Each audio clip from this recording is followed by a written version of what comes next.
अस्सलाम वालेकुम my audience. So this is the lecture about the applications. इसमें हम देखेंगे कि what are the application, where they are use and why we use it and what are the types of this application. So let's start our lecture. So first of all we see that what is application, होती क्या है। सबसे पहले तो हम ये देखेंगे application असल में एक ऐप होती है, सॉफ्टवेयर होता है जो कि एक स्पेसिफिक टास्क को, एक स्पेसिफिक फंक्शन को परफॉर्म करने के लिए बनाया जाता है। उसके अंदर हम कोई भी काम करें तो वो उसके अंदर डिफाइन होता है कि हम क्या क्या काम उससे करवा सकते हैं। फॉर एग्जाम्पल MS वर्ड आपने बहुत सिंपल देखा होगा, उसमें क्या होता है हम कोई डॉक्यूमेंट्स लिख सकते हैं। इसी तरह से पावर पॉइंट में आप देखिए तो हम प्रेजेंटेशन बना सकते हैं। तो ये एक स्पेसिफिक टास्क के लिए होता है, ठीक है। एक टास्क हमने इनमें परफॉर्म कर सकते हैं।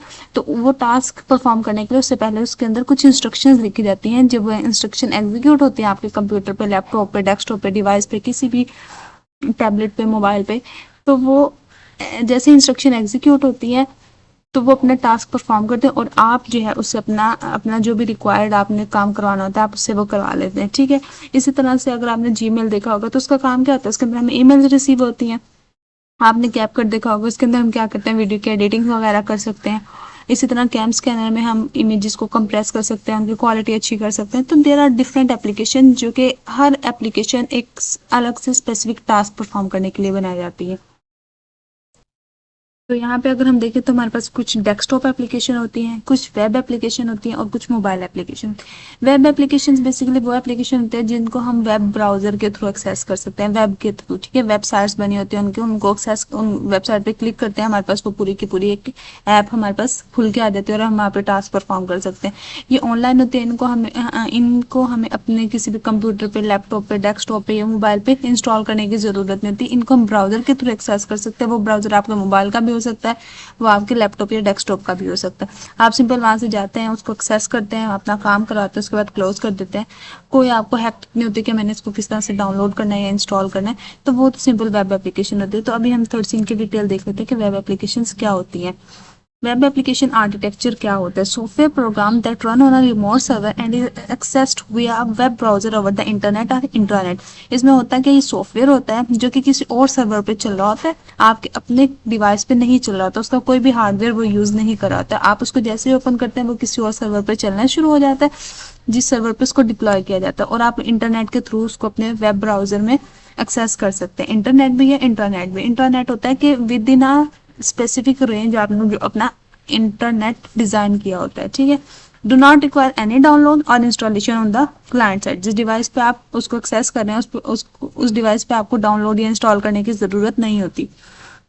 अब इसमें होता क्या है कि आप या क्लाइंट जो भी होगा वो अपने ब्राउजर में जाएगा या ठीक है, वहां पे जाके वो उस वेबसाइट को एक्सेस करेगा और सिंपल सर्वर से जो वो वेबसाइट उसको नजर आ जाएगी, उसकी UI उसको अपने ब्राउजर में शो होगा और वहां से जो भी काम करवाना चाहे उससे वो करवा सकता है, ठीक है। तो यहाँ पे हम उसका एक आर्किटेक्चर की मजीद डिटेल देखते हैं। फॉर एग्जांपल अगर आपने अपने वेब ब्राउजर में लिखा amazon.com, तो अमेजोन की पूरी एप्लीकेशन आपके पास ओपन होके आ जाएंगी।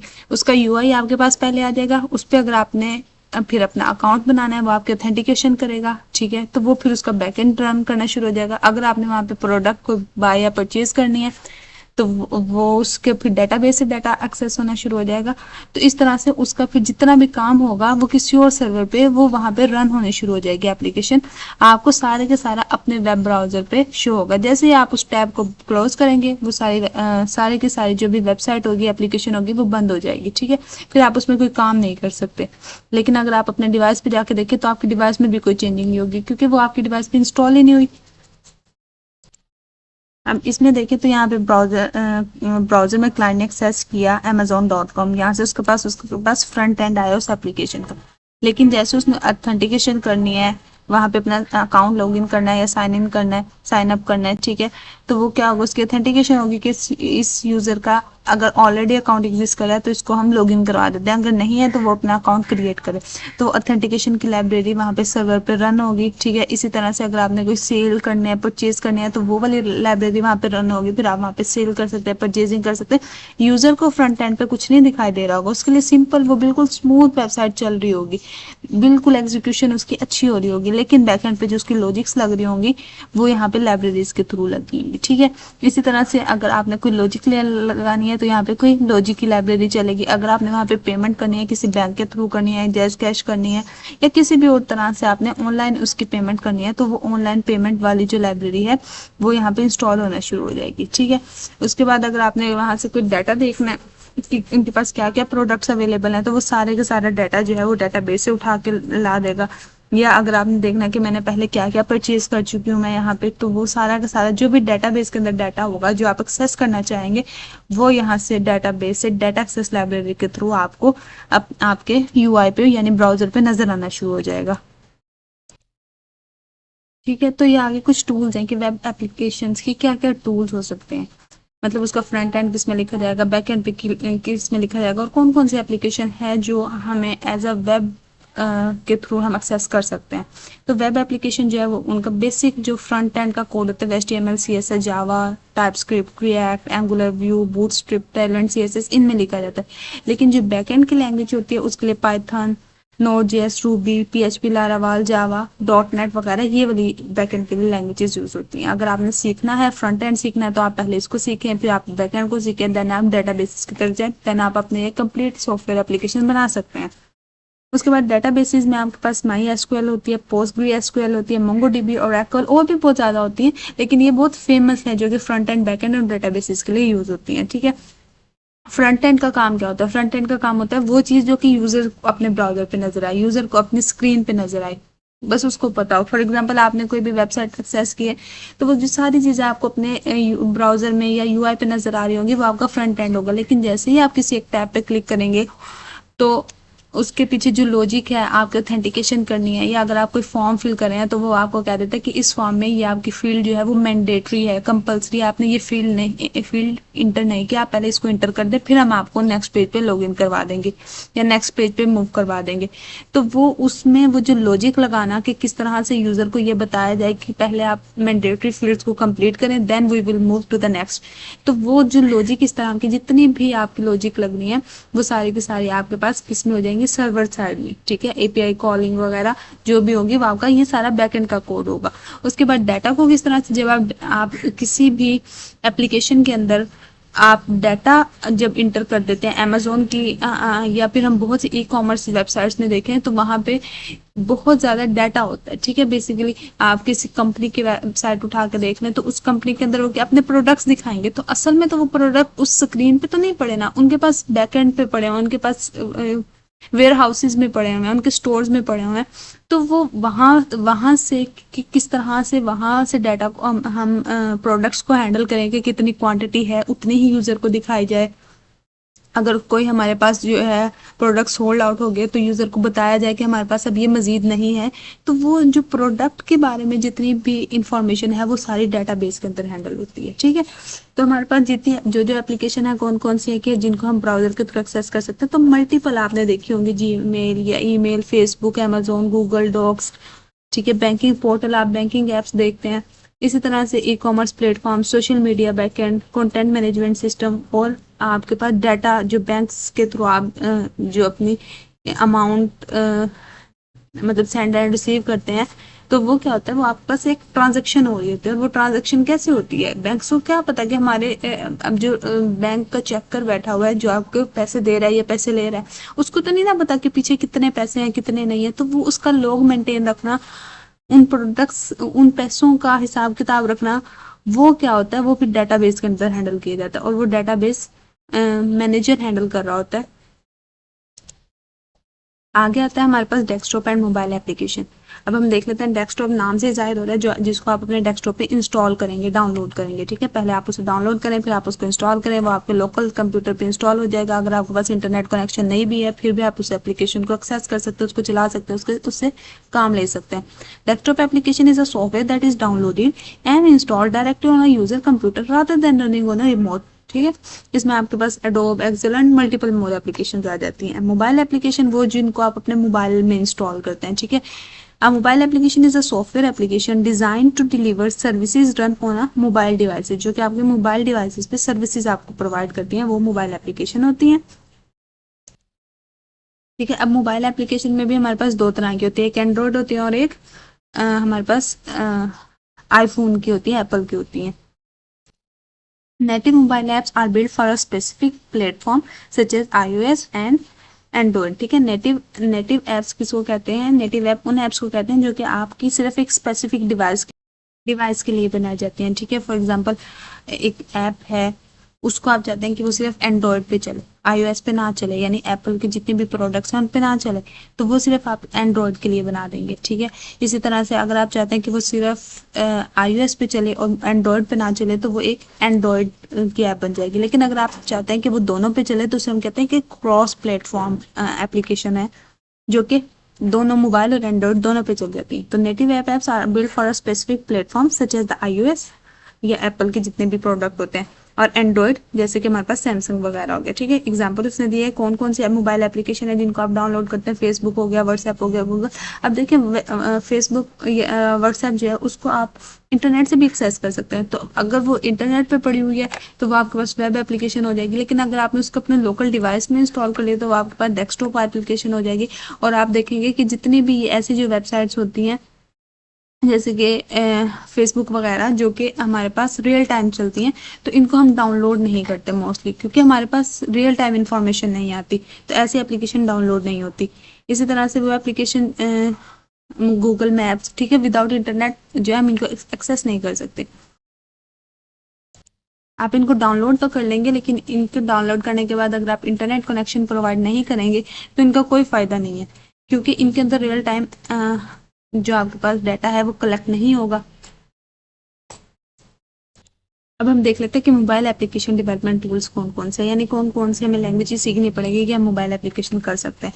इसके बाद हमारे पास मल्टीपल ऑप्शन होते हैं। स्विफ्ट और जो हमारे पास एक्स कोड होता है, ये हमारे पास iOS के प्रोडक्ट के लिए यूज होता है। ठीक है, उसके बाद फ्लटर है, आपके पास एंड्रॉइड स्टूडियो है, रिएक्ट नेटिव है। रिएक्ट नेटिव आपके पास क्रॉस प्लेटफॉर्म होता है, फ्लटर भी क्रॉस प्लेटफॉर्म होता है। क्रॉस प्लेटफॉर्म का मतलब है कि जो आपके मोबाइल पे भी चल जाएंगे, डेस्कटॉप पे भी, लैपटॉप पे भी, एंड्रॉइड पे भी, iOS पे भी, वो सारे आपके पास क्रॉस प्लेटफॉर्म होगी। कोई भी प्लेटफॉर्म हो उस पर वो चल जाएंगे। ठीक है, एंड्रॉयड वाली जो है वो सिर्फ एंड्रॉयड मोबाइल फ़ोन पे चलेंगी। और उसमें जब हम ये बना लेते हैं एप्लीकेशन, तो हम देखते हैं, मेक श्योर करते हैं इस चीज़ को कि हमारे पास जो भी एंड्रॉयड की डिवाइसेस हैं वो एंड्रॉयड का किसी भी वेरिएंट पे चल जाए। ऐसा ना हो कि किसी बंदे ने लेटेस्ट मोबाइल लिया है तो वो जो आपने एप्लीकेशन बनाई है वो सिर्फ उसको लेटेस्ट मोबाइल पे चले। नहीं, आपको मेक श्योर करना होता है कि जितने भी इसके प्रीवियस मोबाइल के वर्जन हैं उन सब पे ये चल जाए। ठीक है, इसी तरह से आप iOS भी कोई बनाते हैं तो आपको मेक श्योर करना होता है कि iOS का, आप जैसे iOS आईफोन 14 आ गया, 15 आ गया, 16, 17, तो आपको मेक श्योर करना होता है कि ये हर आईफोन के वेरिएंट पे चले, हर आईफोन के प्रोडक्ट पे चल जाए, चाहे वो टैबलेट हो, चाहे वो आपका, अगर आपने कोई ऑपरेटिंग सिस्टम एप्पल का किया हुआ है, iOS का किया हुआ है, तो आपको देखना होता है कि सब पे एप्लीकेशन चल जाए। ठीक है, क्योंकि यूज़र की डिमांड कहीं से भी आ सकती है। उसके बाद इसका पर्पस क्या होता है एंड्रॉयड के लिए, कि हम इसको एंड्रॉयड ऐप्स के लिए यूज़ करते हैं। ठीक है, इसके लिए हमें कोटलन या जावा स्पोर्ट की ज़रूरत होती है। आपने गूगल मैप्स या इंस्टा वगैरह की देखी होंगी। ठीक है, ऐप्स। उसके बाद iOS होती है, ये इसके लिए हमें स्विफ्ट और ऑब्जेक्टिव सी सीखनी पड़ती है। ऊबर, टिकटॉक, ये सारी जो है ये iOS की डिवाइसेस है। iOS के आप एंड्रॉयड पे भी एक्सेस कर सकते हैं, ये क्रॉस प्लेटफॉर्म भी है। ठीक है, यानी सब प्लेटफॉर्म पे भी चल जाती हैं। इस तरह से फ्लटर है, फ्लटर के लिए आपको जो है वो क्रॉस प्लेटफॉर्म होती है, और आपको डार्ट वगैरह सीखनी पड़ती है इसमें। गूगल एड्स, रिफ्लेक्टली, ये सारी की सारी फ्लटर ऐप्स हैं। ठीक है, रिएक्ट नेटिव क्रॉस प्लेटफॉर्म होती है, और फेसबुक, एयरबीएनबी, स्विफ्ट जो है वो आपके पास स्पेसिफिक iOS प्रोग्रामिंग लैंग्वेज आपको सीखनी पड़ती है। लिंक्डइन हो गया, तो ये तरह की मल्टीपल डिवाइसेस हैं जो कि अलग अलग लैंग्वेजेस में लिखी गई हैं, अलग अलग डिवाइसेस के लिए भी और क्रॉस प्लेटफॉर्म्स के लिए भी। अब यहाँ कुछ एग्जांपल देख लेते हैं कि मोबाइल और वेब और डेस्कटॉप एप्लीकेशन की क्या क्या एग्जांपल्स हैं। वेब एप्लीकेशंस में हमारे पास जीमेल, फेसबुक, आपने देखा होगा, Amazon, Netflix, Google docs, Microsoft. इस तरह से मोबाइल में हो गए Instagram, Google maps, Uber, banking apps वगैरह जितनी भी होती हैं वो सारे मोबाइल में हम इजीली एक्सेस कर सकते हैं। स्पॉटिफाई, टिकटॉक वगैरह। डेस्कटॉप पे आप कौन कौन सी कर सकते हैं, जिनको आप अपने लोकल कंप्यूटर पे डाउनलोड इंस्टॉल कर सकते हैं। एडोब फोटोशॉप हो गया आपके पास, माइक्रोसॉफ्ट हो गया, गूगल क्रोम हो गया। गूगल क्रोम आप देखते हैं, आपने डाउनलोड इंस्टॉल किया होता है, आपके पास उसका आइकन शो हो रहा होता है आपको अपने डेस्कटॉप पे। गेम्स वगैरह होगी, ठीक है, ऑपरेटिंग सिस्टम्स हो गए, ये सारी की सारी एप्लीकेशन जिनको आप प्रॉपर डाउनलोड इंस्टॉल करते हैं, उसके बाद आप इनको यूज़ कर सकते हैं। अब हम देखते हैं वेब एप्लीकेशन का रोल क्या है एआई में, क्यों हम एप्लीकेशंस को पढ़ रहे हैं। तो बेसिकली एआई के जितने भी मॉडल्स बनते हैं या एआई में जितना भी काम होता है, it's like the engine of the car. जिस तरह से कार का इंजन हम डिजाइन करते हैं तो उस इंजन का हमें तब तक फायदा नहीं होता, हालांकि अगर देखा जाए तो इंजन का बहुत फायदा है, लेकिन उसका फायदा हमें नजर नहीं आता तब तक जब तक हम उसको किसी डिवाइस में, हम उसको कार में नहीं लगा लेते, किसी मशीन में नहीं लगा लेते। हम उसे कार में लगाएंगे, कार की एफिशिएंसी इंक्रीज होगी, वो इंजन उसको सपोर्ट प्रोवाइड करेगा, तब वो कार चलेगी, ठीक है।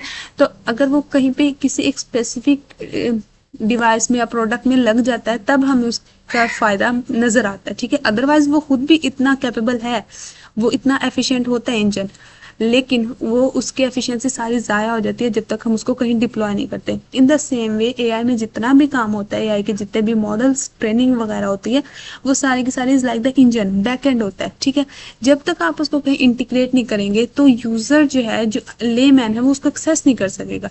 तो इस वजह से हमें ये मेक श्योर करना होता है कि हम एआई में जितनी भी डेवलपमेंट कर रहे हैं हम उसको यूजर तक किस तरह से पहुंचाए। तो हम उसको यूजर तक पहुंचाते हैं यूआई के थ्रू, यूजर इंटरफेस के थ्रू, उसके क्रोम में, उसके ब्राउजर में, उसके मोबाइल स्क्रीन में, उसके लैपटॉप स्क्रीन में। तो उसके लिए हमें क्या करना पड़ता है, हमें वेब एप्स बनाने पड़ते हैं कि यूजर जो है एप्स के थ्रू, एप्लीकेशंस के थ्रू हमें एक्सेस करे। तो हम मल्टीपल एप्लीकेशन बनाते हैं, वेब एप्लीकेशन, मोबाइल एप्लीकेशन। आपने देखा होगा चैट जीपीटी मोबाइल पे भी एक्सेस है, हर तरह के डिवाइस में एक्सेस है। तो उसको क्या होता है, हम ऐसा इंटरफेस प्रोवाइड करते हैं कि यूजर जो है उसको एक्सेस कर सके। तो इस वजह से हमें एप्लीकेशन जरूरत होती है और इस वजह से हम एआई में एप्लीकेशन को पढ़ते हैं। अब इसको देखते हैं, building and developing AI model. Web application are crucial for AI development that they provide platform to build, deploy and interact with the AI model. User जो है वो एआई मॉडल के साथ किस तरह से इंटरेक्ट करेगा जब वो वेब एप्लीकेशन के थ्रू उसको नजर आएंगी या किसी भी एप्लीकेशन के थ्रू उसको नजर आएंगी। अब जो भी एआई का काम होता है वो सारा क्लाउड बेस्ड होता है, ठीक है, क्योंकि एआई के लिए जो भी सर्वर्स चाहिए या जितना भी उसको काम करने के लिए ऑपरेटिंग सिस्टम चाहिए, सीपीयूज चाहिए, वो सारी की सारी इतनी महंगी डिवाइसेस होती हैं कि एक सिंपल डेवलपर उसको बाय नहीं कर सकता। तो उस अपने एआई के सफ़र को कंटिन्यू करने के लिए वो क्लाउड सॉल्यूशंस की तरफ जाता है कि क्लाउड बेस्ड सॉल्यूशन उसको मिले। यानी क्लाउड प्लेटफॉर्म क्या करते हैं, उसको एक्सेसिबिलिटी देते हैं कि वो उन सारे रिसोर्सेज को एक्सेस कर सकता है जो उसकी एआई डेवलपमेंट के लिए चाहिए, लेकिन वो सारे के सारे रिसोर्सेज उसको फिजिकली अवेलेबल नहीं होते, वो कहीं और रिमोटली पड़े होते हैं। वो रिमोटली उनको एक्सेस करके अपनी एआई की डेवलपमेंट करता है, उसके बाद वेब एप्लीकेशन बनाता है और फिर उसको पब्लिश कर देता है और फिर यूजर्स उसको एक्सेस करते हैं, ठीक है। क्लाउड प्लेटफॉर्म लाइक AWS हो गया, एजोर हो गया, गूगल क्लाउड हो गया, ये तो फेमस हैं, ठीक है, जो कि आपको सर्विसेज प्रोवाइड करते हैं कि डेवलपर बिल्ड कर सके, ट्रेन कर सके और डिप्लॉय कर सके अपने एआई मॉडल या एआई का जितने भी प्रोडक्ट उसने वहाँ पे टेस्ट करने हैं। Often with the web interfaces, और ये इस बात की भी सर्विसेज प्रोवाइड करते हैं कि वहीं पे वो अपनी वेबसाइट बनाए इन्हीं क्लाउड प्लेटफॉर्म के अंदर और उसको वहीं पे पब्लिश कर दे, क्लाउड पे पब्लिश कर देगा, यूजर्स वहाँ से उसको उन सर्वर से एक्सेस कर लेंगे। अब इसके यूजेस कहाँ कहाँ हमें नजर आते हैं, हम जितने भी चैट बोट है, अपने सबसे चैट बोट जो बहुत कॉमन है चैट जीपीटी है, ठीक है। तो वो वर्चुअल असिस्टेंट, आप उसको वहाँ पे AI power chat bot can provide instant customer support, answer user queries, user के जितने भी क्वेश्चन होते हैं उनको आंसर करना है, ऑटोमेट टास्क, ये एआई ऑटोमेशन में यूज होते हैं, इंप्रूविंग यूजर सेटिस्फेक्शन। तो वहाँ से जो है चैट बोट्स के थ्रू यूजर अपनी क्यूरी करता है और उसको सेटिस्फैक्टरी रिजल्ट वहाँ से ऑब्टेन होते हैं। इस तरह से इमेज रिकॉग्नाइजेशन है। इमेज रिकॉग्नाइजेशन का क्या मतलब होता है कि इमेज को रिकॉग्नाइज करना, बताना कि इसके अंदर कैसे कैसे कट है, कौन सी ट्राइंगल, कौन सी शेप से ट्राइंगल है, रेक्टेंगल है, स्क्वायर है, या इसके अंदर कैट है, डॉग है, कितने आप कोई भी इमेज देते हैं तो आप उससे पूछते हैं कि इसके अंदर कितने ह्यूमन बैठे हुए हैं, तो वो आपको किस तरह से बताता है, वो इमेज रिकॉग्नाइजेशन के थ्रू बताता है, ठीक है। और वो जो इमेज रिकॉग्नाइजेशन होती है वो एआई का पार्ट होती है। एआई डेवलपर इमेज रिकॉग्नाइजेशन को यूज करना सीखता है और वहाँ पे वो इमेज रिकॉग्नाइजेशन के जो टूल्स हैं उनको यूज करके उसके मॉडल्स बनाता है और उसके बाद वो यूजर तक पहुंचते हैं एप्लीकेशंस के थ्रू, ठीक है। AI algorithm can be used to identify objects, faces and scenes in an image, enabling feature like image search, image को टैग करना कि इसके अंदर कौन कौन से लेबल्स हैं, ठीक है, कितने इसके अंदर ऑब्जेक्ट्स हैं, उनको एनालाइज करता है।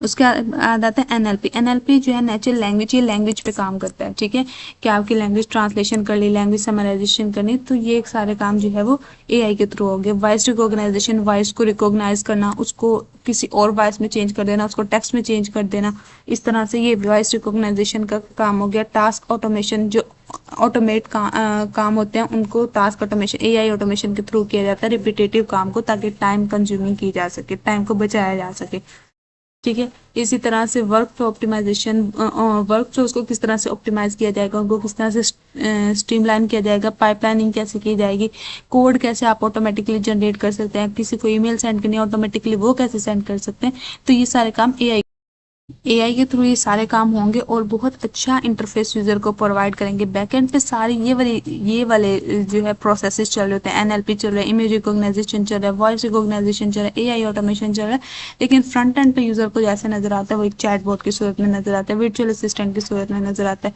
आप गूगल पे सर्च करते हैं कि मैं यहाँ से यहाँ तक ट्रैवल करना चाहता हूँ, तो वो आपको सारी लोकेशन भी बता देता है, आपको वो साथ साथ वॉइस के थ्रू बताता भी रहता है कि अब आप यहाँ तक पहुंच गए, अब आप यहाँ तक पहुंच गए, आपकी डेस्टिनेशन में इतना टाइम रहता है। तो वो सारा काम कैसे होता है, वो पीछे मॉडल्स चल रहे होते हैं जो कि आपको साथ साथ वॉइस के थ्रू भी बताते रहते हैं, आपके साथ साथ डायरेक्शन के थ्रू भी बताते रहते हैं। तो ये सारा काम बैक एंड पे एआई का हो रहा होता है, और फ्रंट एंड पे यूजर को दिखाने के लिए, क्योंकि यूजर इतनी ज्यादा कॉम्प्लेक्सिटीज नहीं समझ रहा, अगर हम वो सिंपल एआई का मॉडल यूजर को दिखा दें, यूजर को क्या पता कि मेरे साथ क्या हो रहा है। तो यूजर को सेटिस्फैक्ट्री आंसर प्रोवाइड करने के लिए एआई जो है वो एप्लीकेशन के थ्रू काम करती है, कि यूजर जो है एप्लीकेशन को एक्सेस करे और सिंपल अपने काम को परफॉर्म कर सके। Thank you, this is all about the lecture and why AI application are too much important in our life.